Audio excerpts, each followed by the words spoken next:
ಕರ್ತನಲ್ಲಿ ಪ್ರೀತಿಯುಳ್ಳ ದೇವ ಜನರೇ, ಫೇಸ್ಬುಕ್ ಲೈವ್ ಮಾಧ್ಯಮದ ಮೂಲಕ ಕರ್ತನ ವಾಕ್ಯಗಳನ್ನು ಧ್ಯಾನ ಮಾಡುವಂತ ಮತ್ತೊಂದು ಅವಕಾಶ ಕೊಟ್ಟಿದ್ದಾನೆ. ಅದಕ್ಕಾಗಿ ನಾವು ದೇವರಿಗೆ ಉಪಕಾರ ಹೇಳೋಣ. ನಿಮ್ಮೆಲ್ಲರನ್ನು ಈ ಸತ್ಯವೇದ ಧ್ಯಾನದ ಸಮಯಕ್ಕೆ ಆಹ್ವಾನಿಸುತ್ತೇನೆ ಮತ್ತು ತುಂಬ ಹೃದಯದ ಸ್ವಾಗತವನ್ನು ಕೋರ್ತೇನೆ. ಒಂದು ಸಣ್ಣ ಪ್ರಾರ್ಥನೆ ಮಾಡಿ ನಾವು ನೇರವಾಗಿ ಪ್ರಕಟಣೆ 2ನೇ ಅಧ್ಯಾಯ 1ರಿಂದ 7 ವಚನಗಳನ್ನು ಧ್ಯಾನ ಮಾಡುವುದಕ್ಕೆ ಪ್ರಯತ್ನ ಮಾಡೋಣ. ಪರಮ ಪ್ರೀತಿಯುಳ್ಳ ನಮ್ಮ ತಂದೆಯಾದ ದೇವರೇ, ನಿನ್ನ ಮಕ್ಕಳಾದ ನಮಗೆ ಈ ದಿನವನ್ನು ಅನುಗ್ರಹಿಸಿ ಈ ಸಾಯಂಕಾಲದ ವೇಳೆಗೆ ನಮ್ಮನ್ನು ತಂದು ಮುಟ್ಟಿಸಿದ್ದಕ್ಕಾಗಿ ನಿನ್ನ ನಾಮಕ್ಕೆ ಸ್ತೋತ್ರವಾಗಲಿ. ದೇವರೇ, ಈ ದಿವಸವೂ ಕೂಡ ಫೇಸ್ಬುಕ್ ಲೈವ್ ಮೂಲಕವಾಗಿ ನಿನ್ನ ವಾಕ್ಯ ಧ್ಯಾನ ಮಾಡುವಂಥ ಅವಕಾಶ ನಮಗೆ ಒದಗಿಸಿಕೊಟ್ಟದಕ್ಕಾಗಿ ಸ್ತೋತ್ರ ಸಲ್ಲಿಸ್ತೇವೆ. ಪ್ರಕಟಣೆ ಗ್ರಂಥದ ಮೇಲೆ ಕರ್ತನೆ ನಾವು ಧ್ಯಾನ ಮಾಡುತ್ತಾ ಬರುತ್ತಿದ್ದೇವೆ. ನಮ್ಮೆಲ್ಲರಿಗೂ ನಿನ್ನ ಜ್ಞಾನ, ನಿನ್ನ ಅಪರಿಮಿತವಾದ ದಯೆ ಅನುಗ್ರಹಿಸಿ ನಾವು ಗ್ರಹಿಸಬೇಕಾಗಿರುವ ಸಂಗತಿಗಳನ್ನು ಗ್ರಹಿಸುವುದಕ್ಕೆ ನಿನ್ನ ಆತ್ಮನ ಬಲವನ್ನು, ಪ್ರೇರಣೆಯನ್ನು, ನಮ್ಮ ಮನಸ್ಸನ್ನು ನಿನ್ನ ವಾಕ್ಯದ ಮೇಲೆ ಕೇಂದ್ರೀಕರಿಸುವ ಸಾಮರ್ಥ್ಯ, ಶಕ್ತಿಯನ್ನು ಅನುಗ್ರಹಿಸಿ ನಮ್ಮೆಲ್ಲರನ್ನು ಮುನ್ನಡೆಸಿ ಕಾಪಾಡು. ಕೊರೋನಾ ಎಂಬ ಸೋಂಕು ರೋಗದ ನಿಮಿತ್ತವಾಗಿ ಇದುವರೆಗೂ ಕರ್ತನೆ ನಾವು ಅನೇಕ ಸಮಸ್ಯೆಗಳನ್ನು, ತೊಂದರೆಗಳನ್ನು ಅನುಭವ ಮಾಡುತ್ತಿದ್ದೇವೆ. ದಯವಿಟ್ಟು ನಮ್ಮೆಲ್ಲರಿಗೂ ಈ ಸಂಕಷ್ಟದಿಂದ ಪಾರು ಮಾಡಿ ಇಡೀ ವಿಶ್ವ ಸಮಾಧಾನ, ನೆಮ್ಮದಿಯಲ್ಲಿ, ಭ್ರಾತೃತ್ವದಲ್ಲಿ ಜೀವಿಸುವಂತೆ ನೀನು ಕೃಪೆ ಅನುಗ್ರಹಿಸಬೇಕಾಗಿ ಬೇಡಿಕೊಳ್ಳುತ್ತಾ ಇಂದಿನ ಧ್ಯಾನವನ್ನು ಕೂಡ ಆಶೀರ್ವಾದ ಮಾಡಿಕೊಡಿ ಎಂದು ಯೇಸುವಿನ ನಾಮದಲ್ಲಿ ಬೇಡಿದ್ದೇವೆ ನಮ್ಮ ತಂದೆಯೇ, ಆಮೆನ್. ಕರ್ತನಲ್ಲಿ ಪ್ರಿಯರೇ, ಗ್ರಂಥದ ಅಧ್ಯಯನವನ್ನ ನಾವು ಪ್ರತಿ ಬುಧವಾರ ಮಾಡುತ್ತಿದ್ದೇವೆ ಮತ್ತು ತಾವು ಅನೇಕರು ಇದರಲ್ಲಿ ಭಾಗವಹಿಸಿ ದೇವರ ವಾಕ್ಯದ ಅನೇಕ ಸಂಗತಿಗಳನ್ನು ನಮ್ಮ ಮೂಲಕವಾಗಿ, ಅಂದರೆ ದೇವರ ವಾಕ್ಯದ ಮೂಲಕವಾಗಿ ತಿಳಿದುಕೊಳ್ಳುವುದಕ್ಕೆ ಸಾಧ್ಯವಾಗುತ್ತಾ ಇದೆ. ನಿಮ್ಮ ಆಸಕ್ತಿಗಾಗಿ, ನಿಮ್ಮ ಪ್ರೀತಿಗಾಗಿ ವಂದಿಸ್ತೇವೆ. ನಿಮ್ಮ ಅನಿಸಿಕೆಗಳನ್ನು ನನಗೆ ವೈಯಕ್ತಿಕವಾಗಿ ನನ್ನ ಕಾಂಟ್ಯಾಕ್ಟ್ ನಂಬರ್ಗೆ ನೀವು ಫೋನ್ ಮಾಡಿ ಅಥವಾ ನನ್ನ ವಾಟ್ಸಪ್ ನಂಬರ್ಗೆ ನೀವು ಮೆಸೇಜ್ ಮಾಡಿ ಕೇಳಬಹುದು, ಅಥವಾ ಸಾರ್ವಜನಿಕವಾಗಿ ಚರ್ಚೆ ಮಾಡಬಹುದಾದಂಥ ಪ್ರಶ್ನೆಗಳು ಈ ಒಂದು ನಾವು ಧ್ಯಾನ ಮಾಡುವ ವಿಷಯದ ಮೇಲೆ ತಮಗೇನಾದರೂ ಪ್ರಶ್ನೆಗಳು ಬಂದರೆ ಫೇಸ್ಬುಕ್ನಲ್ಲಿಯೂ ಕೂಡ ಪ್ರಶ್ನೆಗಳನ್ನು ನೀವು ಕೇಳಬಹುದು. ಅಥವಾ ನಿಮ್ಮ ವಿಶ್ಲೇಷಣೆ, ನಿಮ್ಮ ಆಲೋಚನೆ ಏನಾದರೂ ಇದ್ದರೆ ಅದನ್ನು ಕೂಡ ಕಾಮೆಂಟಲ್ಲಿ ಬರೆಯಬಹುದು. ಇದು ಕೇವಲ ನನ್ನಿಂದ ನಿಮಗೆ ಎಂಬುದಾಗಿಲ್ಲ, ನಿಮ್ಮಿಂದ ನಮ್ಮೆಲ್ಲರಿಗೂ ಅನ್ನುವಂಥ ಭಾವನೆಯಿಂದ ನಾವು ಈ ವಾಕ್ಯಗಳನ್ನು ಧ್ಯಾನ ಮಾಡೋಣ. 1ನೇ ಅಧ್ಯಾಯದಲ್ಲಿ ಪರಿಚಯವನ್ನ ಮಾಡಿಕೊಂಡೆವು, ಯೋಹಾನನನ್ನ ಮತ್ತು ಪತ್ಮೋಸ್ ದ್ವೀಪವನ್ನ, ಆ ದ್ವೀಪದಲ್ಲಿ ಆದಂತಹ ದೈವಿ ದರ್ಶನದ ವಿಚಾರವನ್ನ ಮತ್ತು ಮೊದಲ ಭಾಗದಲ್ಲಿ ಇದ್ದಂತ ಯೇಸು ಕ್ರಿಸ್ತನ ದೈವತ್ವವನ್ನ, ಪುನರುತ್ಥಾನದ ನಂತರ ಆತನ ದೈವತ್ವದ ವರ್ಣನೆಯನ್ನ ನಾವು ಈ 1ನೇ ಅಧ್ಯಾಯದಲ್ಲಿ ಓದಿದ್ದೇವೆ. ಆತನ ಆಕಾರ ಹೇಗಿತ್ತು, ಪಾದಗಳಿಂದ ಹಿಡಿದು ತಲೆಯವರೆಗೂ ಇರುವಂತಹ ಅನೇಕ ಸಂಗತಿಗಳನ್ನು ವರ್ಣಿಸಿ ಅವುಗಳ ಮೂಲಕವಾಗಿ ಅನೇಕ ಆತ್ಮಿಕ ವಿಚಾರಗಳನ್ನ, ಆತ್ಮಿಕ ಪಾಠಗಳನ್ನ ಅಲ್ಲಿ ನಮಗೆ ಭಕ್ತನಾದ ಅಪೊಸ್ತಲನಾದ ಯೋಹಾನನು ಬರೆದಿದ್ದಾನೆ. ಇವತ್ತು 2ನೇ ಅಧ್ಯಾಯದಲ್ಲಿ 7 ಸಭೆಗಳಿಗೆ ಯೇಸು ಸ್ವಾಮಿ ಕೊಟ್ಟಂತ ಸಂದೇಶವನ್ನ ನಾವು ಧ್ಯಾನ ಮಾಡಲಿಕ್ಕಿದ್ದೇವೆ. ಈ 7 ಸಭೆಗಳು ಎಫೆಸ, ಸ್ಮುರ್ನ, ಪೆರ್ಗಮ, ತುವತೈರ, ಸಾರ್ದಿಸ್, ಫಿಲಡೆಲ್ಫಿಯಾ, ಲವೋದಿಕಿಯ ಎಂಬ ಪಟ್ಟಣಗಳ ವಿಷಯವಾಗಿ, ಆ ಪಟ್ಟಣಗಳಲ್ಲಿರುವ ಸಭೆಗಳ ವಿಷಯವಾಗಿ, ಆ ಸಭೆಗಳಲ್ಲಿರುವಂತಹ ನಾಯಕರ ವಿಷಯವಾಗಿ, ಅವರನ್ನು ಉದ್ದೇಶಿಸಿ ಅವರ ಮೂಲಕ ಈ ವಾಕ್ಯದ ಕೊನೆ ಭಾಗದಲ್ಲಿ ಹೇಳಿರುವಂತೆ 7ನೇ ವಚನದಲ್ಲಿ ಕಿವಿಯುಳ್ಳವನು ಕೇಳಲಿ ಎಂಬುದಾಗಿ ಹೇಳುವಾಗ ಇದು ಕೇವಲ ಎಫೆಸ ಪಟ್ಟಣಕ್ಕೆ, ಲವೋದಿಕೆಯ ಪಟ್ಟಣಕ್ಕೆ, ಇತರ ಎಲ್ಲಾ ಪಟ್ಟಣಗಳಿಗೆ ಎಂಬುದಾಗಿ ಅಂದುಕೊಳ್ಳದೆ ಇದು ಇಡೀ ಮಾನವ ಕುಲಕ್ಕೆ ದೇವರು ಈ ವಾಕ್ಯವನ್ನ ಬರೆಸಿಟ್ಟಿದ್ದಾನೆ ಎಂಬುದನ್ನ ನಾವು ಮೊಟ್ಟ ಮೊದಲನೇದಾಗಿ ನಂಬಬೇಕು. ಇಲ್ಲಿ ಉಲ್ಲೇಖಗೊಂಡಿರುವ 7 ಪಟ್ಟಣಗಳು ಇಂದಿನ ಟರ್ಕಿ ದೇಶದಲ್ಲಿ ಬರ್ತವೆ. ಟರ್ಕಿ ದೇಶ ನಮಗೆ ಗೊತ್ತಿರುವ ಹಾಗೆ ಏಷ್ಯಾ ಖಂಡದಲ್ಲಿ ಬರುವಂಥದ್ದು ಮತ್ತು ಅಲ್ಲಿಂದ ಟರ್ಕಿ ದೇಶ ದಾಟಿ ಆದಮೇಲೆ ಮುಂದೆ ಉತ್ತರ ಭಾಗಕ್ಕೆ ಹೋದಂತಲ್ಲ ಅಥವಾ ಉತ್ತರ ಆಗ್ನೇಯ ದಿಕ್ಕಿಗೆ ಹೋದಂತೆಲ್ಲ ಅಲ್ಲಿ ನಮಗೆ ಯುರೋಪ್ ದೇಶವನ್ನ ನಾವು ಪ್ರವೇಶಿಸ್ತೇವೆ, ಅಂದ್ರೆ ಯುರೋಪ್ ಖಂಡವನ್ನ ಪ್ರವೇಶಿಸ್ತೇವೆ. ಈ ಎಫೆಸ ಪಟ್ಟಣ ಯಾಕೆ ಈ ಒಂದು ಯಾದಿಯಲ್ಲಿ ಲಿಸ್ಟ್ ಅಲ್ಲಿ ಮೊದಲನೇ ಸ್ಥಾನ ಪಡ್ಕೊಂಡಿದೆ? ಯಾಕೆ ಬೇರೆ ಪಟ್ಟಣಗಳು ಮೊದಲನೇ ಸ್ಥಾನ ಪಡ್ಕೊಂಡಿಲ್ಲ? ಪೆರ್ಗಮ ವಿಶೇಷವಾಗಿ ಈ ಚಿಕ್ಕ ಆಸಿಯಾ ಎಂಬುದಾಗಿ ಹೇಳುವಂತ ಈ ಪ್ರದೇಶ, ಇದನ್ನ ರೋಮ್ ಸಾಮ್ರಾಜ್ಯದವರು ಯುದ್ಧ ಮಾಡಿ ಆಕ್ರಮಿಸಿಕೊಂಡಿದ್ದರು. ಆದ್ರಿಂದ ಆ ಏಷ್ಯಾ ಖಂಡದ ಒಂದು ಸಣ್ಣ ಭಾಗ ಅವರ ಅಧೀನದಲ್ಲಿತ್ತು. ಅದು ರೋಮ್ ಸಾಮ್ರಾಜ್ಯದ ಅಧೀನದಲ್ಲಿದ್ದರಿಂದ ಅದನ್ನು ರೋಮ್ ಸರ್ಕಾರದ ಚಕ್ರವರ್ತಿಗಳು ಆಳುತ್ತಿದ್ದರು. ಇಲ್ಲಿ ಈ 7 ಪಟ್ಟಣಗಳು ಟರ್ಕಿ ದೇಶದಲ್ಲಿ ಬರ್ತವೆ ಎಂಬುದಾಗಿ ನಾನು ಹೇಳಿದಂತೆ 7 ಪಟ್ಟಣಗಳಲ್ಲಿ ಪೆರ್ಗಮ ಈ ಆಸಿಯಾ ಅಥವಾ ಏಷ್ಯಾ ಖಂಡದ ಈ ಒಂದು ಪ್ರೊವಿನ್ಸ್, ಈ ಒಂದು ಭಾಗಕ್ಕೆ ರಾಜಧಾನಿಯಾಗಿತ್ತು. ಅದರ ಹೆಸರು ಮೊದಲು ಬರಬೇಕಾಗಿತ್ತು. ಆದರೆ ಬದಲಾಗಿ ಎಫೆಸ ಈ ಪಟ್ಟಣದ ಅಥವಾ ಈ ನಗರದ ಹೆಸರನ್ನ ಮೊದಲನೇದಾಗಿ ಹಾಕಿದ್ದಾರೆ. ಯಾಕಂದ್ರೆ ಅದು ಮೊದಲನೆಯ ಸ್ಥಾನದಲ್ಲಿರುವುದಕ್ಕೆ ಬಹಳಷ್ಟು ವೈಶಿಷ್ಟ್ಯಗಳನ್ನ ಹೊಂದಿಕೊಂಡಿದೆ. ಆದ್ರಿಂದ ಅದನ್ನು ಮೊದಲನೇ ಸ್ಥಾನದಲ್ಲಿ ಅಪೊಸ್ತಲನಾದ ಯೋಹಾನನು ಬರಿತಾ ಇದ್ದಾನೆ. ಬನ್ನಿ, ಯೋಹಾನನ ಕಾಲದಲ್ಲಿ ಈ ಪಟ್ಟಣ, ಈ ನಗರ ಹೇಗಿತ್ತು, ಆತನ ಕಾಲದಲ್ಲಿ ಅಲ್ಲಿರುವಂತಹ ರಾಜಕೀಯ, ಸಾಂಸ್ಕೃತಿಕ, ಆರ್ಥಿಕ ಸ್ಥಿತಿಗತಿಗಳು ಏನಾಗಿದ್ದವು, ಅಲ್ಲಿರುವ ಜನರು ಯಾವ ರೀತಿಯ ಜನರಾಗಿದ್ದರು ಎಂಬ ವಿಷಯವನ್ನ ಸ್ವಲ್ಪ ನಾವು ಹಿನ್ನೆಲೆಯಾಗಿ ನಾವು ಅಭ್ಯಾಸ ಮಾಡಿಕೊಂಡ್ರೆ ಮುಂದೆ ಆತನು ಅಪೊಸ್ತಲನಾದ ಯೋಹಾನನು ಬರೆದಂತಹ ಈ ಸಂಗತಿಗಳನ್ನು ಅರ್ಥ ಮಾಡಿಕೊಳ್ಳುವುದಕ್ಕೆ ನಮಗೆ ಸಾಧ್ಯವಾಗ್ತದೆ. ಯೋಹಾನನ ಅಥವಾ ಅಪೊಸ್ತಲನಾದ ಯೋಹಾನನ ಸಮಯದಲ್ಲಿ ಈ ಪಟ್ಟಣ ಒಂದು ವ್ಯಾಪಾರಿ ಕೇಂದ್ರವಾದಂಥ ಪಟ್ಟಣವಾಗಿತ್ತು.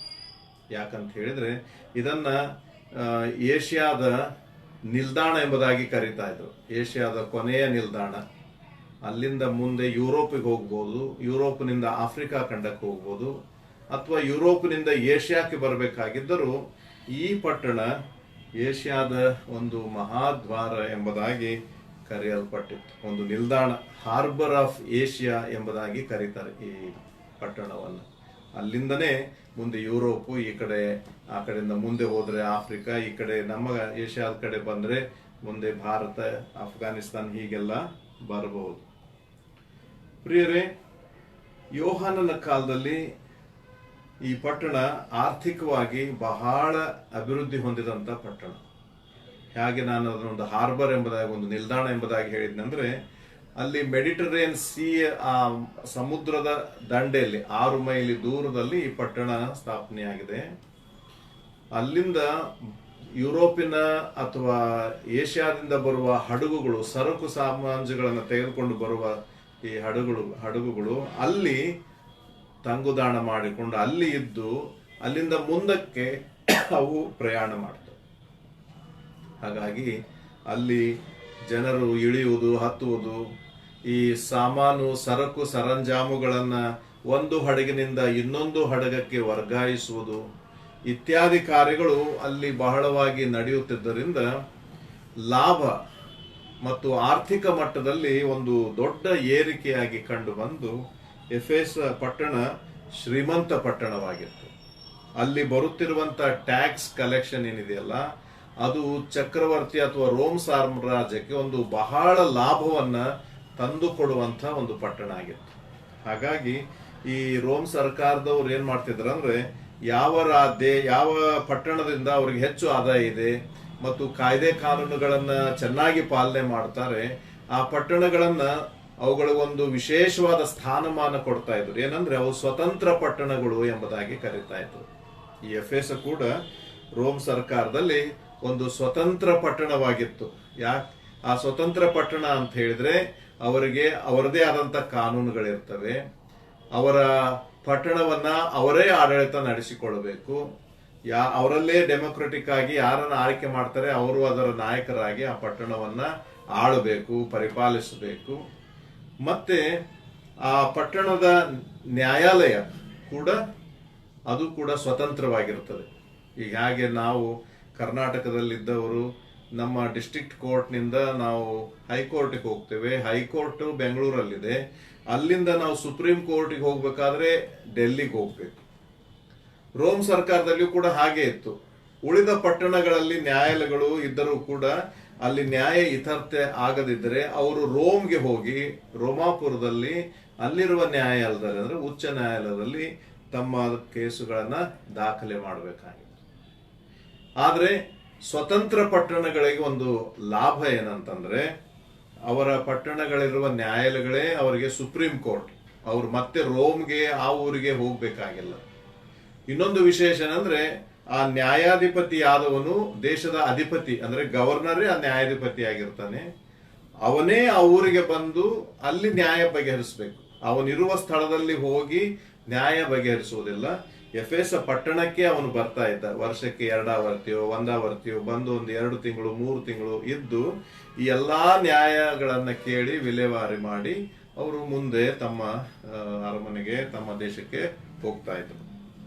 ಪ್ರಿಯರೇ, ಇಂಥ ಒಂದು ಶ್ರೀಮಂತ ಪಟ್ಟಣ, ಸ್ವತಂತ್ರವಾದಂಥ ಪಟ್ಟಣ ಇದಾಗಿತ್ತು. ಮತ್ತು ಈ ಪಟ್ಟಣದಲ್ಲಿ ರೋಮನ್ನರ ಸೈನ್ಯ ಇರ್ತಿರ್ಲಿಲ್ಲ. ಅವರಿಗೆ ಅಲ್ಲಿ ಅಲಾವಿಲ್ಲ. ಅದು ಯಾಕಂದ್ರೆ ಸ್ವತಂತ್ರ ಪಟ್ಟಣವಾದ್ರಿಂದ ಅವರದೇ ಆದಂತ ಸೈನ್ಯ, ಅವರದೇ ಆದಂತ ಪೊಲೀಸರು ಅಲ್ಲಿ ಇರ್ತಾ ಇದ್ರು. ಈ ರೋಮನ್ನರ ಸೈನ್ಯ ಆ ಪಟ್ಟಣದಲ್ಲಿ ಇರ್ತಾ ಇರಲಿಲ್ಲ.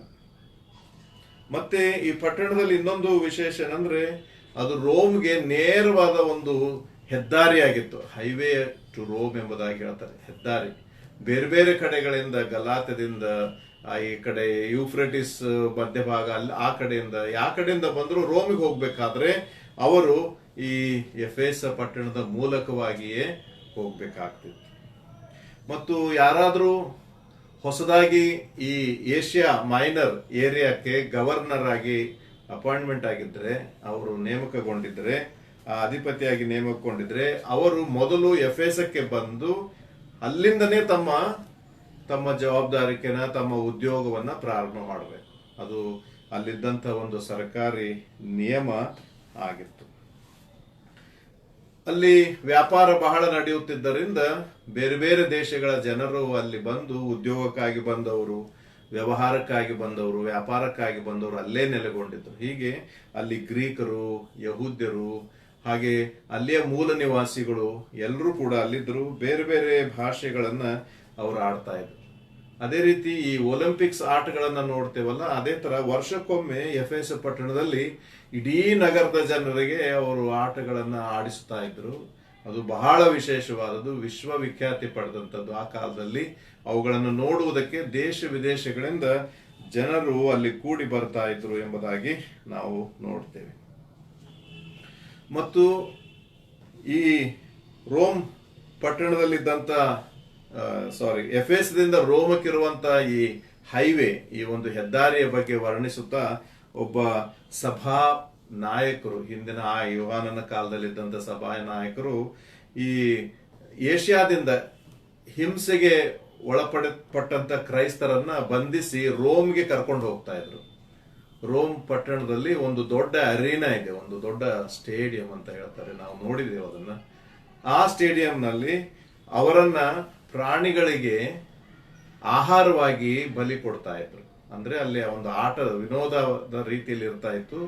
ಆ ಸ್ಟೇಡಿಯಂನಲ್ಲಿರುವಂತಹ ಹುಲಿಗಳ ಬೋನು, ಸಿಂಹಗಳ ಬೋನುಗಳು ಇರ್ತಾ ಇತ್ತು. ಅಲ್ಲಿ ಕ್ರೈಸ್ತರನ್ನ ಒಳಗೆ ಬಿಟ್ಟು ಈ ಬೋನ್ಗಳ ಬಾಗಿಲನ್ನ ತೆರೀತಾ ಇದ್ರು. ಆ ಸಿಂಹಗಳು ಉಪವಾಸವಿರ್ತವೆ. ಅಪರಾಧಿಗಳು, ಇಂಥ ಕೈದಿಗಳು ಅಥವಾ ಧಾರ್ಮಿಕವಾಗಿ ಹಿಂಸೆಗೊಳಗಾದವರು ಅಂತಂದ್ರೆ ಅವರು ಕೆಲವೇ ನಿಮಿಷಗಳಲ್ಲಿ ಅವರನ್ನ ಹರಿದು ತಿಂದು ಹಾಕಿಬಿಡ್ತಾ ಇದ್ವು ಅಂತೆ. ಹಾಗಾಗಿ ಈ ಏಷ್ಯಾದಿಂದ ರೋಮ್ಗೆ ಅನೇಕ ಕ್ರೈಸ್ತರನ್ನ ಹಿಂಸೆ ಕೊಡುವುದಕ್ಕಾಗಿ, ಕೊಲ್ಲುವುದಕ್ಕಾಗಿ ತೆಗೆದುಕೊಂಡು ಹೋಗುವಾಗ ಈ ಎಫೆಸದ ಮೂಲಕವಾಗಿ ಹೋಗಬೇಕು. ಅದಕ್ಕೆ ಒಬ್ಬರು ಸಭಾ ಪಿತೃಗಳು ಒಬ್ಬರು ಹೇಳ್ತಾರೆ ಏನಂದ್ರೆ, it is a highway of martyrs ಎಂಬುದಾಗಿ. ಎಫೆಸ ಪಟ್ಟಣದ ದಾರಿ ಏನಿತ್ತಂದ್ರೆ ರಕ್ತ ಸಾಕ್ಷಿಗಳ ರಹದಾರಿ ಅಥವಾ ಹೆದ್ದಾರಿಯಾಗಿತ್ತು ಎಂಬುದಾಗಿ ಅವರು ಬರೀತಾರೆ. ಮತ್ತು ಅಲ್ಲಿ ಎಫೆಸ ಇದು ಧಾರ್ಮಿಕ ಕೇಂದ್ರವೂ ಹೌದು. ಅಲ್ಲಿ ಧರ್ಮಕ್ಕೆ ಬಹಳ ಬೆಲೆ ಇತ್ತು. ಆ ನಗರದ ಒಬ್ಬ ದೇವತೆ ಆರ್ತೆಮಿ ದೇವತೆ ಎಂಬುದಾಗಿ ಕರೀತಾರೆ. ಇಂಗ್ಲಿಷ್ ನಲ್ಲಿ ಕಿಂಗ್ ಜೇಮ್ಸ್ ವರ್ಷನ್ ನಲ್ಲಿ ಡಯಾನಾ ಎಂಬ ಹೆಸರನ್ನ ಕೊಟ್ಟಿದ್ದಾರೆ. ಡಯಾನಾ ಅಂದ್ರೂ ಒಂದೇ, ಆರ್ತೆಮಿ ದೇವಿ ಅಂತ ಹೇಳಿದ್ರು ಕೂಡ ಒಂದೇ. ಅವಳ ಚಿತ್ರ, ಅವಳ ಮೂರ್ತಿ ಆಕಾಶದಿಂದಲೇ ಭೂಮಿಗೆ ಬಿದ್ದಿದೆ ಒಂದು ಕಾಲದಲ್ಲಿ ಎಂಬ ನಂಬಿಕೆಯಿಂದಾಗಿ ಅಲ್ಲಿ ಅವರು ಆರ್ತೆಮಿ ದೇವಿಯನ್ನ ಪೂಜೆ ಮಾಡ್ತಾ ಇದ್ರು. ಅವಳಿಗೋಸ್ಕರ ಒಂದು ದೊಡ್ಡ ದೇವಾಲಯವನ್ನ ಅವರು ಕಟ್ಟಿದ್ದ. ಆ ಟೈಮಲ್ಲಿ ಕಟ್ಟಿದ್ರು. ಅದು ಜಗತ್ತಿನ 7 ಅದ್ಭುತಗಳಲ್ಲಿ ಒಂದಂತೆ. ಅದು ಅಂತ ಒಂದು ಸುಂದರವಾದಂತ ದೇವಾಲಯ. 425 ಅಡಿ ಉದ್ದ, 220 ಅಡಿ ಅಗಲ, ಅದರಲ್ಲಿ 120 ಕಮಾನುಗಳು ಇವೆ. ಆ ಒಂದೊಂದು ಕಮಾನುಗಳು 60 ಅಡಿ ಎತ್ತರ ಇವೆ. ಆ ಎಲ್ಲಾ ಕಮಾನುಗಳನ್ನ ಅಂದಿನ ಕಾಲದ ಅರಸರು ಆ ದೇವಾಲಯಕ್ಕೆ ಉಡುಗೊರೆಯಾಗಿ ಕೊಟ್ಟಿದ್ದಾರಂತೆ. ಹಾಗೆ ಯೂಫ್ರೆಟಿಸ್ ಆ ಒಂದು ಪ್ರದೇಶದಲ್ಲಿ ಬೆಳೆಯುವ ಮರದ ಹಲಿಗೆಯಿಂದ ಆ ದೇವತೆ ಮೇಲಿನ ರೂಫ್ ಅನ್ನ ಅವರು ಮಾಡಿದ್ದಾರೆ. ಇದು ವಿಶ್ವದ 7 ಅದ್ಭುತಗಳಲ್ಲಿ ಒಂದು ಎಂಬುದಾಗಿ ಕರೀತಾರೆ. ಧಾರ್ಮಿಕ ಕೇಂದ್ರವಾಗಿ ಅಲ್ಲಿ ಈ ದೇವತೆಯನ್ನ ಪೂಜೆ ಮಾಡ್ತಾ ಇದ್ರು. ಮತ್ತು ಈ ದೇವತೆಗೆ ಕಟ್ಟಿದಂತ ದೇವಾಲಯದಲ್ಲಿ ಪವಿತ್ರ ಪುರೋಹಿತರು ಇರ್ತಾ ಇದ್ರು. ಸ್ತ್ರೀ ಪುರೋಹಿತರು, ಪುರೋಹಿತೆಯರು ಅನ್ಬೇಕೆಮ್ಮ ಅವರಿಗೆ, ಆರ್ಚಕಿಯರು ಅಲ್ವಾ, ಪೂಜೆ ಮಾಡೋರು. ಅವರು ವೇಶ್ಯೆಗಳು, ಅವರು ವೇಶ್ಯರಾಗಿದ್ದರು. ಆಮೇಲೆ ಆ ದೇವಾಲಯದಲ್ಲಿ ಬಹಳಷ್ಟು ಮೂಢನಂಬಿಕೆಗಳು ನಡೀತಾ ಇದ್ವು.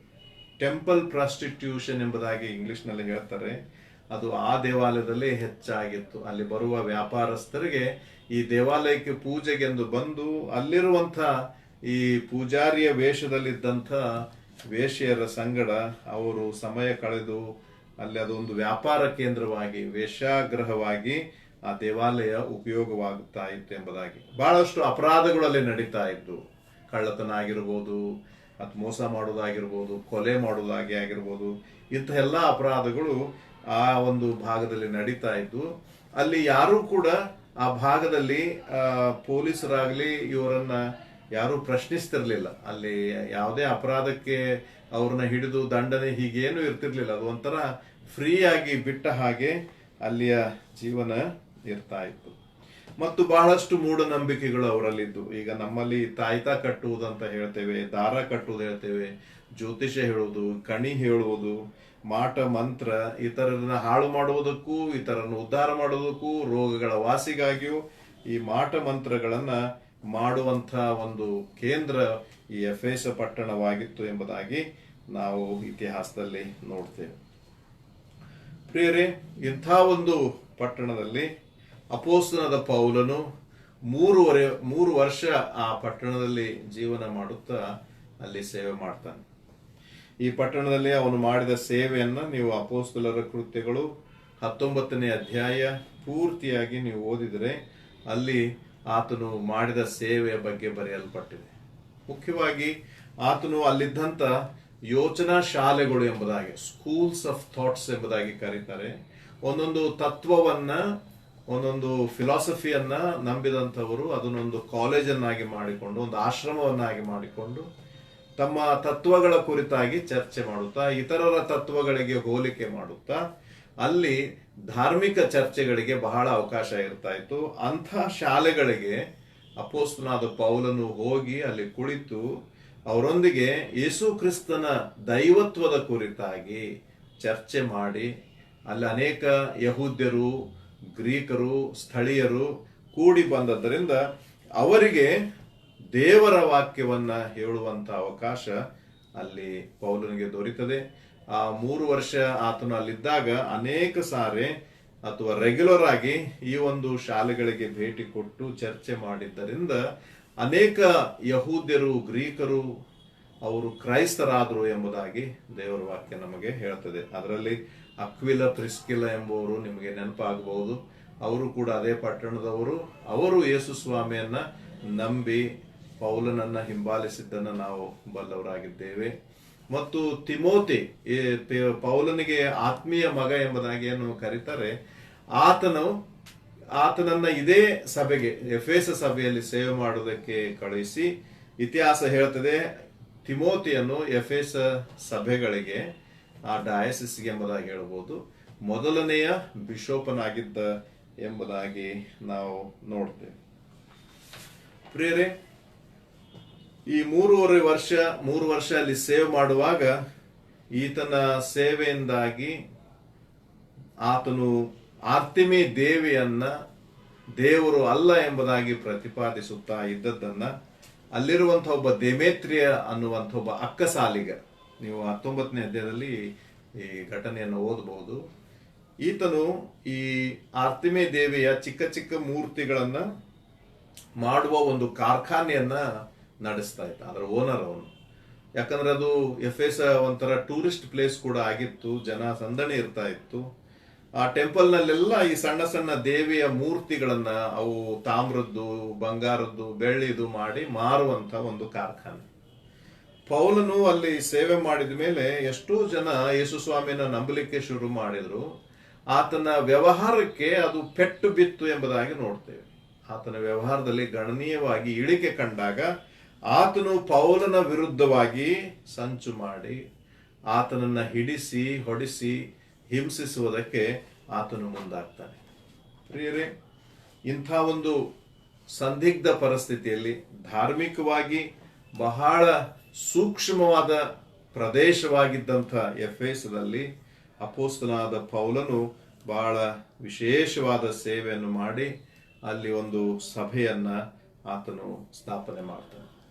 ಮತ್ತು ನೀವು ಅಪೊಸ್ತಲರ ಕೃತ್ಯ 2ನೇ ಅಧ್ಯಾಯ 17ರಿಂದ 20ನೇ ಅಧ್ಯಾಯ 17ರಿಂದ 38 ವಚನ ಓದಿದ್ರೆ ಅಲ್ಲಿನ ಸಭೆಯ ಹಿರಿಯರ ಜೊತೆ ಪೌಲನು ಬಹಳ ನಿಕಟವಾದ ಸಂಬಂಧವನ್ನ ಹೊಂದಿದ್ದಂತೆ. ಅಂಥ ಒಂದು ಸಂಬಂಧ ಬೇರೆ ತಾನು ಕಟ್ಟಿದ ಯಾವ ಸಭೆಗಳೊಂದಿಗೂ ಹೊಂದಿರಲಿಲ್ಲವಂತೆ.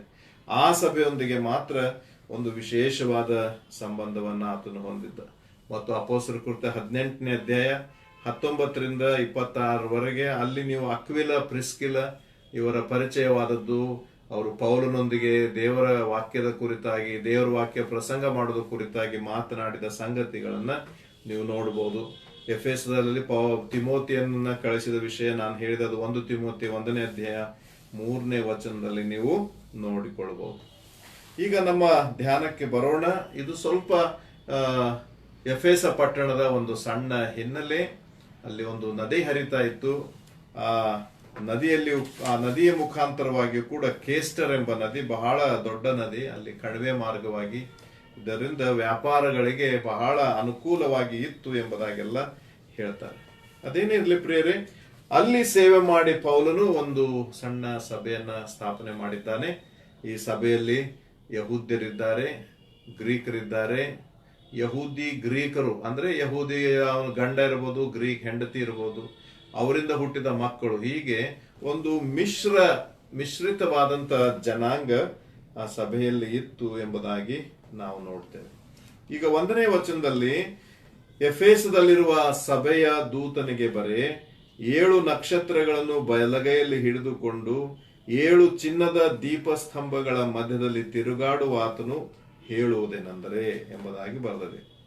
7 ನಕ್ಷತ್ರಗಳು ಅಂದ್ರೆ 7 ಸಭೆಗಳ ದೂತರು, ಅಲ್ಲಿನ ಬಿಷೋಪರಾಗಿರ್ಬೋದು ಅಥವಾ ಅಲ್ಲಿರುವಂತ ದೇವರ ಸೇವಕರುಗಳಾಗಿರಬಹುದು. 7 ಚಿನ್ನದ ದೀಪಸ್ತಂಭ ಅಂತ ಹೇಳಿದ್ರೆ ಸಭೆಗಳು ಎಂಬುದಾಗಿ ನಮ್ಗೆ ಈಗಾಗಲೇ ಗೊತ್ತಿದೆ. ಸಭೆಯನ್ನ ಮತ್ತು ಸಭೆಯಲ್ಲಿ ಸೇವೆ ಮಾಡುವ ಸೇವಕರನ್ನ ದೀಪಸ್ತಂಭಕ್ಕೂ ನಕ್ಷತ್ರಗಳಿಗೆ ಹೋಲಿಸಿದ್ದಾರೆ. ನಕ್ಷತ್ರವಾಗಲಿ ದೀಪಸ್ತಂಭವಾಗಲಿ ಇವೆರಡೂ ನಮಗೆ ಬೆಳಕನ್ನ ಕೊಡುವಂತ ಸಂಕೇತವಾಗಿವೆ, ಬೆಳಕನ್ನು ಕೊಡುವಂತವುಗಳಾಗಿವೆ. ಹಾಗಾದ್ರೆ ಯೇಸು ಸ್ವಾಮಿ ಹೇಳಿದನಲ್ಲ, ನೀವು ಲೋಕಕ್ಕೆ ಬೆಳಕಾಗಿದ್ದೀರಿ. ಹೇಳುವ ಈ ಮಾತಿನಲ್ಲಿ ಕೂಡ ತಾನು ಮುಂದೆ ಅಂದುಕೊಂಡಿರುವಂತ ಕ್ರೈಸ್ತ ಸಭೆ, ಕ್ರೈಸ್ತ ಜನಾಂಗ ಹೇಗಿರಬೇಕು ಎಂಬುದರ ಕುರಿತಾಗಿ ಆಗಲೇ ನಮಗೆ ಒಂದು ಸಣ್ಣ ಕುರುವನ್ನ ಆತನು ಕೊಟ್ಟಿದ್ದನ, ಒಂದು ಸುಳುವು ನಮಗೆಲ್ಲಿ ಸಿಗ್ತದೆ. ಏನಂದ್ರೆ, ಸಭೆ ಅದು ದೀಪದ ಹಾಗೆ ಬೆಳಕನ್ನ ಕೊಡುವಂತ, ಬೆಳಕನ್ನ ಪ್ರಕಾಶಿಸುವ ಸ್ಥಾನದಲ್ಲಿ ಇದೆ ಎಂಬುದಾಗಿ. ಈಗ ನಕ್ಷತ್ರ ಎಂಬುದಾಗಿ ಹೇಳಿದ್ರೆ ನಕ್ಷತ್ರಕ್ಕೆ ಸ್ವಂತ ಬೆಳಕಿರ್ತದೆ ಎಂಬುದಾಗಿ ನೋಡ್ತೀವಿ. ಅದು ತನ್ನ ಬೆಳಕನ್ನೇ ಇತರರಿಗೆ ಕೊಡ್ತದೆ ಎಂಬುದಾಗಿ ಅಲ್ವಾ. ಹಾಗಾದ್ರೆ ಆ ನಕ್ಷತ್ರದಲ್ಲಿರುವಂತ ಬೆಳಕು ಯೇಸು ಕ್ರಿಸ್ತನು, ಈ ದೀಪ ಬರುವ ಬೆಳಕು ಯೇಸು ಕ್ರಿಸ್ತನು ಎಂಬುದಾಗಿ ನಾವು ಕಂಡುಕೊಳ್ಳುತ್ತೇವೆ. 7 ನಕ್ಷತ್ರಗಳನ್ನ ಬಲಗೈಯಲ್ಲಿ ಹಿಡುಕೊಂಡಿರುವ ಪುನರುತ್ಥಾನನಾದ ಯೇಸು ಕ್ರಿಸ್ತನು. ಏನರ್ಥ? ಸೇವಕರುಗಳನ್ನ ಯೇಸು ಸ್ವಾಮಿ ತನ್ನ ಹತೋಟಿಯಲ್ಲಿಟ್ಟುಕೊಂಡು ತನ್ನ ಆತ್ಮನ ಆಶೀರ್ವಾದ ಅಭಿಷೇಕವನ್ನ ಕೊಟ್ಟು ಅವರ ಮೂಲಕವಾಗಿ ತನ್ನ ಸೇವೆಯನ್ನ ಮಾಡಿಸಿಕೊಳ್ಳುವವನು ಎಂಬುದಾಗಿ. ನನ್ನ ಬಲಗೈಯಲ್ಲಿ ಅವರಿದ್ದಾರೆ, ಅಂದ್ರೆ ನನ್ನ ಕೈಯಲ್ಲಿದ್ದಾರೆ. ನಾನು ಹೇಳಿದಂತೆ ಅವರು ಆ ಸೇವೆಯನ್ನ ಮಾಡುವವರಾಗಿದ್ದಾರೆ. ನಾನು ಯಾವ ಸೇವೆಯನ್ನ ಮಾಡುವುದಕ್ಕೆ ಅವರಿಗೆ ತಿಳಿಸಿದ್ದೇನೋ ಅದೇ ಸೇವೆಯನ್ನ ಅವರು ಮಾಡುತ್ತಾರೆ ಅನ್ನುವುದೇ ಅದರ ಅರ್ಥ. ಹಾಗಾದ್ರೆ ನಾವು ಸೇವಕರುಗಳಾದವರು ದೇವರ ಕೈಯಲ್ಲಿರುವಂತ ನಕ್ಷತ್ರಗಳ ಹಾಗೆ ಇದ್ದೇವೆ ಎಂಬುದನ್ನ ನಾವು ಮೊದಲು ಪರಿಗ್ರಹಿಸಬೇಕು. ದೇವರು ಅದು ನಮಗೆ ಕೊಟ್ಟಿರುವಂತ ಒಂದು ಸ್ಥಾನ. ತನ್ನ ಬಲಗೈಯಲ್ಲಿ ನಮ್ಮನ್ನ ಇಟ್ಟುಕೊಂಡಿದ್ದಾನಂದ್ರೆ, ತನ್ನ ಬಲಗೈಯನ್ನು ನಮಗೆ ಆಧಾರ ಮಾಡಿದ್ದಾನಂದ್ರೆ, ನಾವು ಆತನ ಸೇವೆ ಮಾಡುವುದಕ್ಕೆ ಬೇಕಾದ ಎಲ್ಲಾ ಧೈರ್ಯವನ್ನ, ಎಲ್ಲಾ ಮೂಲ ಸೌಕರ್ಯಗಳನ್ನ ಆ ದೇವರೇ ನಮಗೆ ಕೊಡುತ್ತಾನೆ ಎಂಬುದು ಅದರ ತಾತ್ಪರ್ಯ. ಅದಕ್ಕೆ ಯೇಸು ಸ್ವಾಮಿ ಶಿಷ್ಯರನ್ನ ಸೇವೆಗೆ ಕಳಿಸುವಾಗ 70 ಮಂದಿ ಆಗಿರ್ಬೋದು, 120 ಮಂದಿ ಆಗಿರ್ಬೋದು, ನೀವು ಮತ್ತಾಯನ ಸುವಾರ್ತೆ 10ನೇ ಅಧ್ಯಾಯದಲ್ಲಿ ಓದಬಹುದು. ಅವರನ್ನ ಕಳಿಸುವಾಗ ನೀವು ಏನನ್ನೂ ತೆಗೆದುಕೊಂಡು ಹೋಗಬೇಡ್ರಿ, ದಾರಿಯಲ್ಲಿ ಏನನ್ನೂ ತೆಗೆದುಕೊಂಡು ಹೋಗಬೇಡ್ರಿ, ಹಣ ಆಹಾರ ಯಾವುದು ಬೇಡ. ನೀವು ಹೋಗಿರ ಅಂದ್ರೆ ನೀವು ಎಲ್ಲಿ ಹೋಗಿ ಸೇವೆ ಮಾಡುತ್ತೀರೋ ಅಲ್ಲಿಯೇ ನಿಮ್ಮ ಸೌಕರ್ಯಗಳನ್ನ ಕಂಡುಕೊಳ್ಳಬೇಕು. ಆ ಸೌಕರ್ಯಗಳನ್ನ ಕಂಡುಕೊಳ್ಳುವುದರ ಮೂಲಕ ನೀವು ಸಂಬಂಧಗಳನ್ನ ಬೆಳೆಸಬೇಕು. ಆ ಸಂಬಂಧಗಳು ಮುಂದೆ ದೇವರ ಯೇಸುವಿನ ಶಿಷ್ಯರಾಗುವ ಹಂತಕ್ಕೆ ಅವರನ್ನ ನಡೆಸಬೇಕು ಅನ್ನುವಂಥದ್ದೇ ಅದರ ಉದ್ದೇಶ ಆಗಿದೆ. ಪ್ರಿಯರೇ, ಆದರೆ ಇಂದಿನ ದಿವಸಗಳಲ್ಲಿ ನಾವು ಸೇವಕರುಗಳು ಯಾವ ರೀತಿ ವರ್ತನೆ ಮಾಡುತ್ತಾ ಇದ್ದೇವಂದ್ರೆ, ಯೇಸುವನ್ನೇ ನಮ್ಮ ಬಲಗೈಯಲ್ಲಿ ಹಿಡ್ಕೊಂಡ ಹಾಗೆ ನಾವು ವರ್ತಿಸ್ತೇವೆ. ನಾನು ಹೇಳಿದಂತೆಯೇ ಯೇಸು ಕೇಳುತ್ತಾನೆ ಅನ್ನುವಂಥ ರೀತಿಯಲ್ಲಿ, ನಾನು ಮಾಡಿದಂತೆಯೇ ಯೇಸು ಸ್ವಾಮಿ ಮಾಡುತ್ತಾನೆ ಅನ್ನುವಂಥ ರೀತಿಯಲ್ಲಿ ನಾವು ಹೇಳ್ತೇವೆ.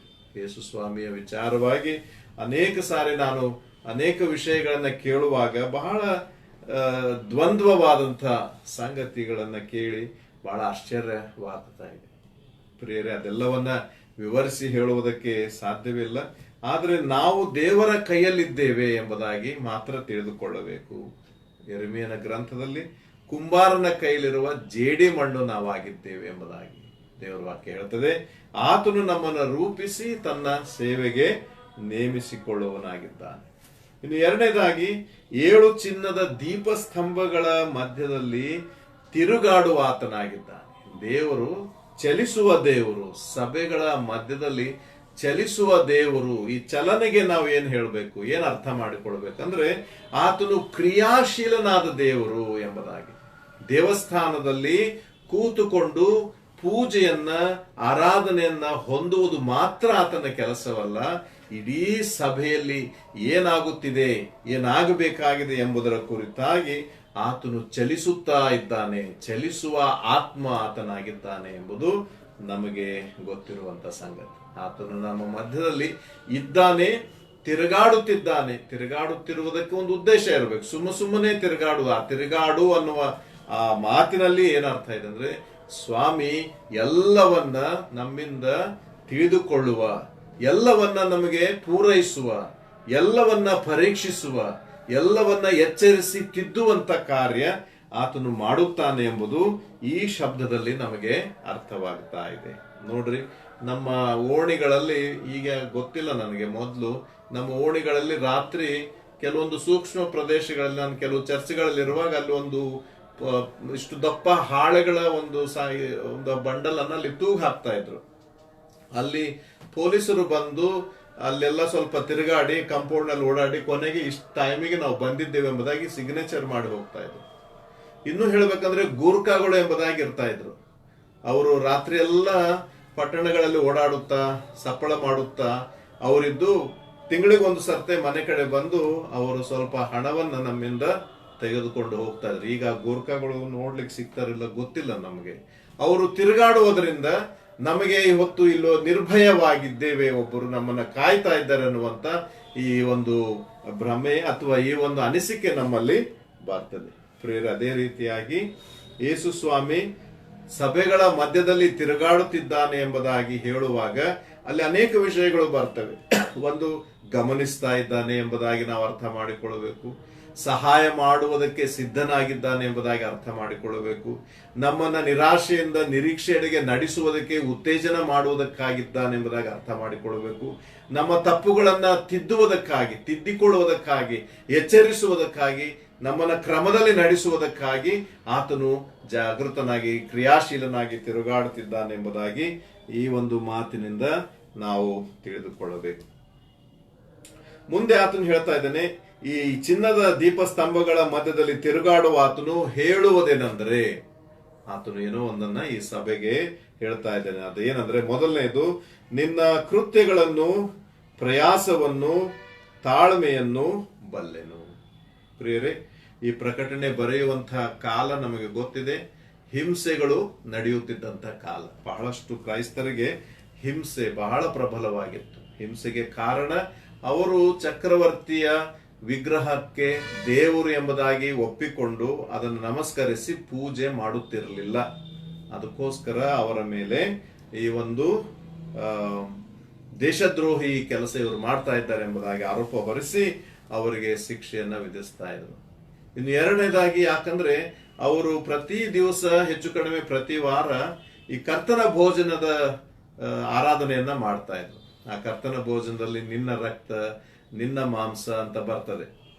ಅವಾಗ ಅಲ್ಲಿದ್ದಂತ ಬ್ರೆಡ್ ಎಷ್ಟು ದೊಡ್ಡದಿರ್ತಿತ್ತು ಅಂದ್ರೆ, ಸುಮಾರು ಒಂದು ಚಿಕ್ಕ ಮಗುವನ್ನ ಟೇಬಲ್ ಮೇಲೆ ಮಲಗಿಸಿದ್ದಾರೆ ಅನ್ನೋ ತರ ಕಾಣುವ ಹಾಗೆ ಆ ಬ್ರೆಡ್ ಇರ್ತಾ ಇತ್ತಂತೆ.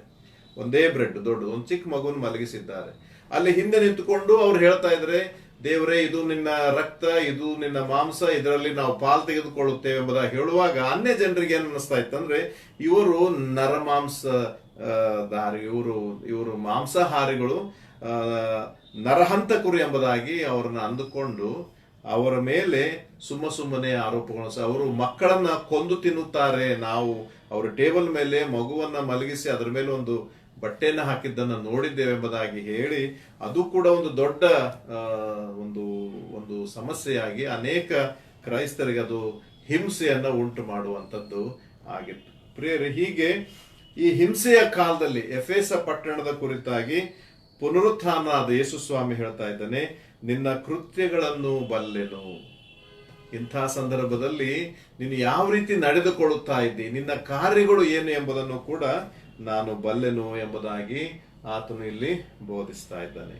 ಮುಂದೆ ಹೇಳ್ತಾ ಇದ್ದೆ, ಪ್ರಯಾಸ ಅಂದ್ರೆ ಏನು?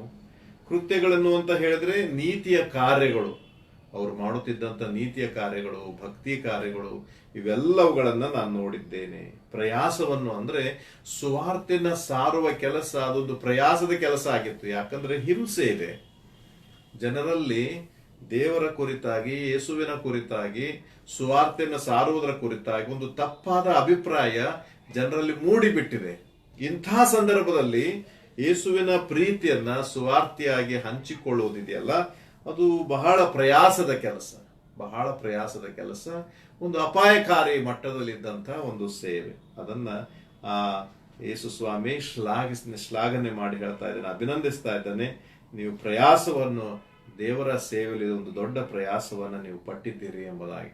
ಆಮೇಲೆ ತಾಳ್ಮೆಯನ್ನು ಬಲ್ಲೆನು. ನಿಮ್ಮ ತಾಳ್ಮೆ, ನಿಮ್ಮ ದೀರ್ಘ ಶಾಂತಿ, ನಿಮ್ಮ ತಾಳ್ಮೆ, ಅದನ್ನು ಕೂಡ ಯೇಸು ಸ್ವಾಮಿ ಈ ಸಭೆಯಲ್ಲಿ ತಿರುಗಾಡುತ್ತಾ ಗಮನಿಸಿದ್ದಾನೆ. ಅವರು ತಾಳ್ಮೆಯಿಂದಿದ್ದಾರೆ. ಯಾರೂ ಕೂಡ ಯೇಸು ಸ್ವಾಮಿಯನ್ನ ಬಿಟ್ಟು ಹೋಗುವ ವಿಚಾರ ಮಾಡಲಿಲ್ಲ. ಹಿಂಸೆ ಬಂದ ತಕ್ಷಣ ಭಯಪಟ್ಟು ನಾವು ಹಿಂದಿನ ಧರ್ಮಕ್ಕೆ ಹೋಗ್ಬಿಡೋಣ, ಹಿಂದಿನ ದೇವತೆಗಳನ್ನ ಪೂಜೆ ಮಾಡೋಣ ಎಂಬುದಾಗಿ ಅವರು ಹಿಂದಕ್ಕೆ ಹೋಗಲಿಲ್ಲ. ಹಿಂಸೆ ಬಂದಾಗಲೂ ಕೂಡ ಅದನ್ನ ತಾಳ್ಮೆಯಿಂದ ಸಹಿಸಿಕೊಂಡ್ರು ಎಂಬುದಾಗಿ ಬರೆದಿದೆ. ನಿನ್ನ ಕೃತ್ಯಗಳನ್ನು, ಪ್ರಯಾಸವನ್ನು, ತಾಳ್ಮೆಯನ್ನು ಬಲ್ಲೆನು. ಆಮೇಲೆ ನೀನು ದುಷ್ಟರನ್ನು ಸಹಿಸಲಾರೆ. ದುಷ್ಟರನ್ನ ಸಹಿಸಲಾರೆ. ಸಭೆಗಳಲ್ಲಿ ಅನೇಕರು ಅನೇಕ ತರವಾಗಿ ಇರುವಂತಹ ಜನರು ಇರ್ತಾರೆ.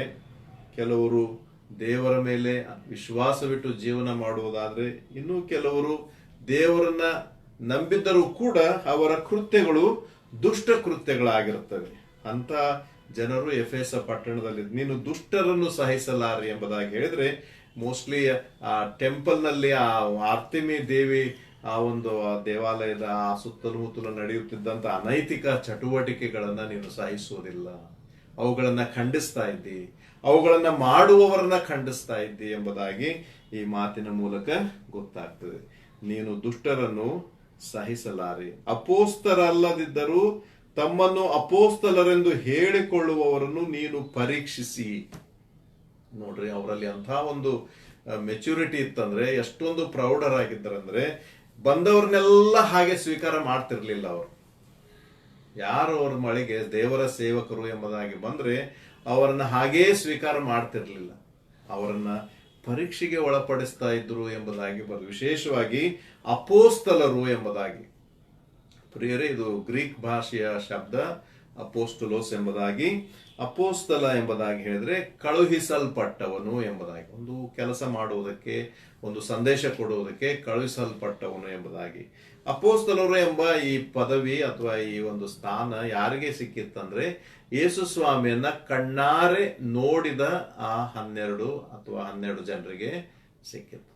ಅವರು ಕಣ್ಣಾರೆ ನೋಡಿದ್ದಾರೆ, ಕಿವಿಯಾರೆ ಕೇಳಿದ್ದಾರೆ, ಕೈಯಿಂದ ಮುಟ್ಟಿದ್ದಾರೆ, ಮನಸಾರೆ ಆತನನ್ನ ಅನುಭವ ಮಾಡಿದ್ದಾರೆ. ಅವರನ್ನ ಅಪೋಸ್ತಲರು ಎಂಬುದಾಗಿ ಕರೀತಾ ಇದ್ರು. ಆ ಒಂದು ಸ್ಥಾನಕ್ಕಾಗಿ ಆ ಸಮಯದಲ್ಲಿ ಅಪೋಸ್ತಲರಲ್ಲಿಯೇ ಸ್ವಲ್ಪ ಮುಸುಕಿನ ಗುದ್ದಾಟ ಇತ್ತು. ಅಪೋಸ್ತಲನಾದ ಪೌಲನ್ನು ನೀವು ಓದಬಹುದು 9ನೇ ಕೊರಿಂಥ ಪತ್ರಿಕೆಯಲ್ಲಿ 1ನೇ ಕೊರಿಂಥದಲ್ಲಿ, ನಾನೂ ಅಪೋಸ್ತಲನಲ್ಲವೇ ಎಂಬುದಾಗಿ ಪ್ರಶ್ನೆಯಿಂದ ಶುರು ಮಾಡ್ತಾನೆ. ಅವರು ಅಷ್ಟೇ ಯಾಕೆ ಅಪೋಸ್ತಲರು, ನಾನೂ ಕಳುಹಿಸಲ್ಪಟ್ಟಿದ್ದೇನೆ ಅಂದ್ರೆ, ಆ ಕಳುಹಿಸಲ್ಪಟ್ಟವನಂದ್ರೆ ಆಗಿನ ಸೊಸೈಟಿಯಲ್ಲಿ ಅಪೋಸ್ತಲರು ಅಂದ್ರೆ ಯೇಸುವನ್ನ ಕಣ್ಣಾರೆ ನೋಡಿದವರು ಎಂಬುದಾಗಿ.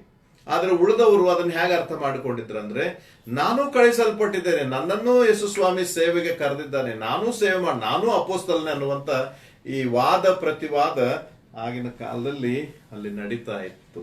ಅದಕ್ಕೆ ಈ ಎಫೆಸ ಸಭೆ ಆ ವಿಷಯದಲ್ಲಿ ಅಪೋಸ್ತಲರು ಅಂದ್ರೆ ಯಾರು ಎಂಬುದಾಗಿ ಅವರದೇ ಆದಂತ ಕೆಲವೊಂದು ನಿಯಮಗಳನ್ನ ಹಾಕಿಕೊಂಡಿದ್ರು. ಆ ನಿಯಮಗಳ ಪ್ರಕಾರ ಯಾರು ಬಂದಿದ್ರೆ ಅವರನ್ನ ಅಪೋಸ್ತಲರು ಎಂಬುದಾಗಿ, ಆ ನಿಯಮಗಳ ಪ್ರಕಾರ ಇಲ್ಲದವರಾಗಿದ್ದರೆ ಅವರನ್ನ ಸುಳ್ಳುಗಾರರು ಎಂಬುದಾಗಿ ಕರೀತಾ ಇದ್ರು, ಅಥವಾ ಅದನ್ನ ಅವರು ತೀರ್ಮಾನ ಮಾಡ್ತಾ ಇದ್ರು. ಅವರು ಅಭಿಷೇಕಿಸಲ್ಪಟ್ಟವರು, ಅವ್ರ ಬಗ್ಗೆ ನಾವು ಹೀಗೆ ಹಾಗೆ ಎಂಬುದಾಗಿ ಇವರು ಅಂದುಕೊಳ್ಳದೆ, ಕೆಲವೊಂದು ವಿಷಯಗಳು ಬಂದಾಗ ಅವರನ್ನ ಪರೀಕ್ಷಿಸಿ ಅವರು ಎಂಥವರು ಎಂಬುದಾಗಿ ತಿಳಿದುಕೊಳ್ಳುವ ಸಾಹಸ ಮಾಡುತ್ತಿದ್ದರು ಎಂಬುದಾಗಿ ದೇವರ ವಾಕ್ಯ ಹೇಳ್ತದೆ. ನೀನು ಪರೀಕ್ಷಿಸಿ ಅವರನ್ನು ಸುಳ್ಳುಗಾರರೆಂದು ಕಂಡುಕೊಂಡಿ, ಅವರನ್ನ ಸುಳ್ಳುಗಾರರು ಎಂಬುದಾಗಿ ನೀನು ಕಂಡುಕೊಂಡಿ. ನೀನು ತಾಳ್ಮೆಯುಳ್ಳವನಾಗಿ ನನ್ನ ಹೆಸರಿನ ನಿಮಿತ್ತ ಬಾಧೆಯನ್ನು ಸಹಿಸಿಕೊಂಡು ಬೇಸರಗೊಳ್ಳಲಿಲ್ಲ. ನೋಡ್ರಿ, ಈ ಸಭೆಯಿಂದ ಆದಂತ ಒಳ್ಳೊಳ್ಳೆ ಕಾರ್ಯಗಳನ್ನ ಯೇಸು ಸ್ವಾಮಿ ಬಹಳ ಪ್ರೀತಿಯಿಂದ ಅಭಿನಂದಿಸ್ತಾ ಇದ್ದಾನೆ, ಅವರಿಗೆ ಶ್ಲಾಘನೆ ಕೊಡ್ತಾ ಇದ್ದಾನೆ. ನೀವು ನನ್ನ ಹೆಸರಿನ ನಿಮಿತ್ತ ಬಾಧೆಯನ್ನು ಸಹಿಸಿಕೊಂಡಿದ್ದೀರಿ, ಅದನ್ನು ಸಹಿಸಿಕೊಂಡಿದ್ದೀರಿ ಅಲ್ವಾ.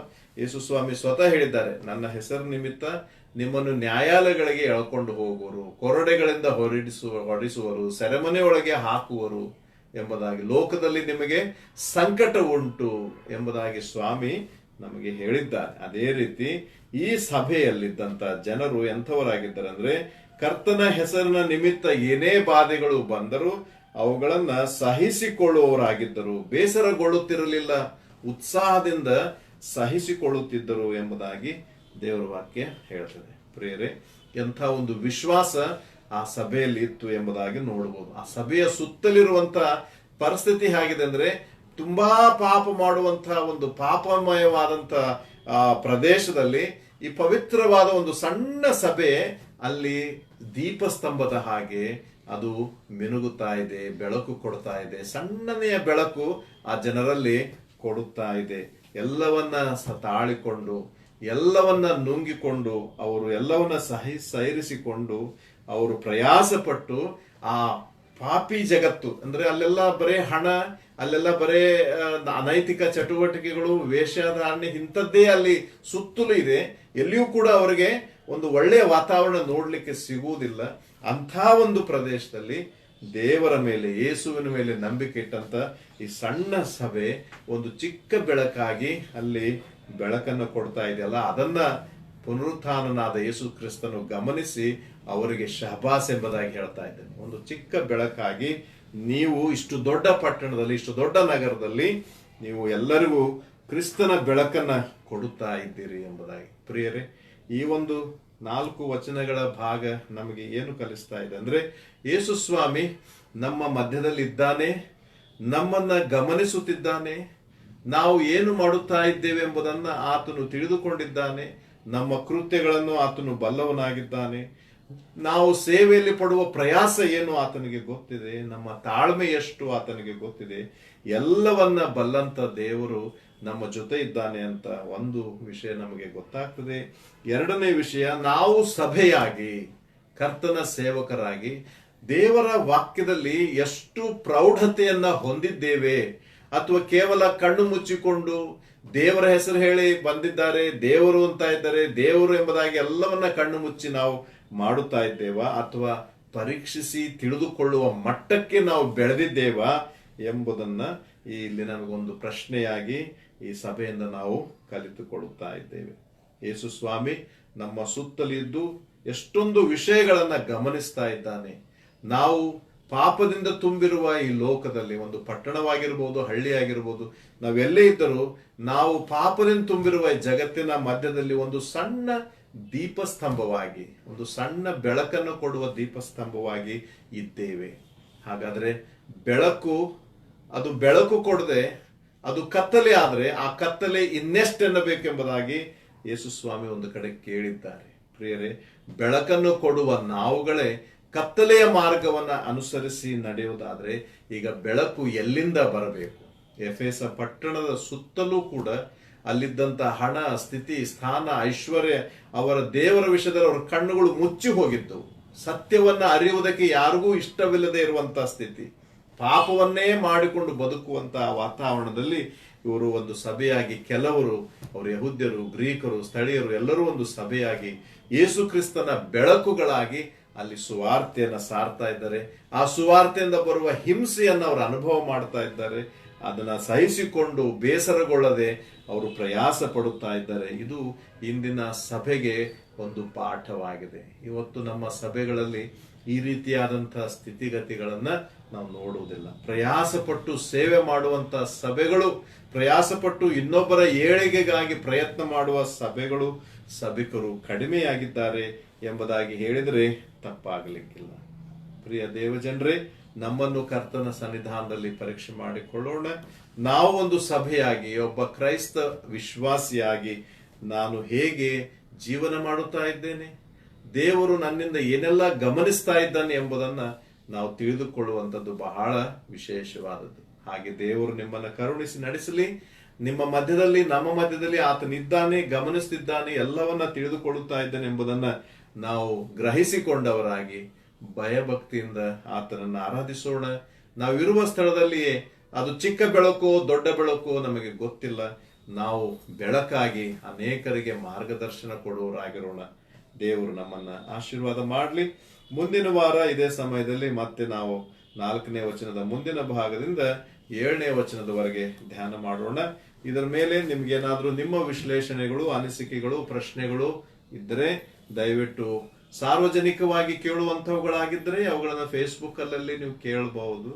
ವೈಯಕ್ತಿಕವಾಗಿ ಕೇಳಬೇಕಾಗಿದ್ರೆ ನನ್ನ ವಾಟ್ಸಪ್ ನಂಬರ್ ಅಲ್ಲಿ ನೀವು ಕೇಳಿದ್ರೆ ನಾನು ನಂಬರ್ ಕೊಡ್ತೇನೆ. ನೀವು ಅಲ್ಲಿ ಕೂಡ ನನ್ನನ್ನ ಸಂಪರ್ಕಿಸಿ ಆ ವಿಷಯವನ್ನ ಹಂಚಿಕೊಳ್ಳಬಹುದು. ಏನಾದ್ರೂ ನನಗೆ ಹೇಳಬೇಕಾದ್ರೆ ಅಥವಾ ಇನ್ನೂ ಏನಾದ್ರೂ ಇನ್ನೂ ವಿಶ್ಲೇಷಣೆಗಳು ಬೇಕಿದ್ರೆ ನಾವು ಫೋನ್ ನಲ್ಲಿ ಅವುಗಳ ಕುರಿತಾಗಿ ಚರ್ಚಿಸಬಹುದು. ದೇವರು ನಿಮ್ಮನ್ನು ಆಶೀರ್ವಾದ ಮಾಡಲಿ.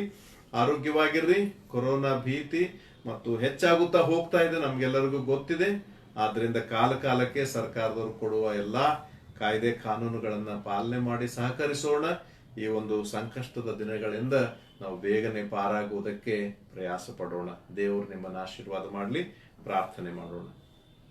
ಸರ್ವಶಕ್ತನಾದ ದೇವರೇ, ಸಭೆಗಳ ಮಧ್ಯದಲ್ಲಿ ಪುನರುತ್ಥಾನನಾದ ಯೇಸು ಸ್ವಾಮಿ ತಿರುಗಾಡುತ್ತಿದ್ದಾನೆ ಎಂಬ ಸತ್ಯವನ್ನ ನಮಗೆ ತಿಳಿಯಪಡಿಸಿ, ನಮ್ಮೆಲ್ಲರನ್ನು ನಿನ್ನ ಹತೋಟಿಯಲ್ಲಿ ಇಟ್ಟುಕೊಂಡು ನಮ್ಮನ್ನ ಗಮನಿಸುತ್ತಾ ಇದ್ದಿ ಎಂಬ ಅಂಶವನ್ನ ನಮಗೆ ಬೋಧಿಸಿದ್ದಿ ಸ್ವಾಮಿ. ಹೌದು ಕರ್ತನೆ, ನೀನು ಕೇವಲ ನಮ್ಮ ಆರಾಧನೆಯನ್ನ ಹೊಂದಿ ಆರಾಮವಾಗಿರುವಂತ ದೇವರು ನೀನಲ್ಲ ಸ್ವಾಮಿ.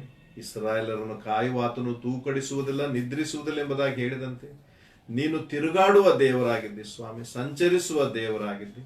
ನಮ್ಮೆಲ್ಲರ ಜೀವನದಲ್ಲಿ, ನಮ್ಮ ಹೃದಯಗಳಲ್ಲಿ ಆಗುವ ಪ್ರತಿಯೊಂದು ಕಾರ್ಯವನ್ನ ಗಮನಿಸಿ ಸರಿಪಡಿಸುವ ದೇವರಾಗಿದ್ದಿ ಯೇಸುವೆ.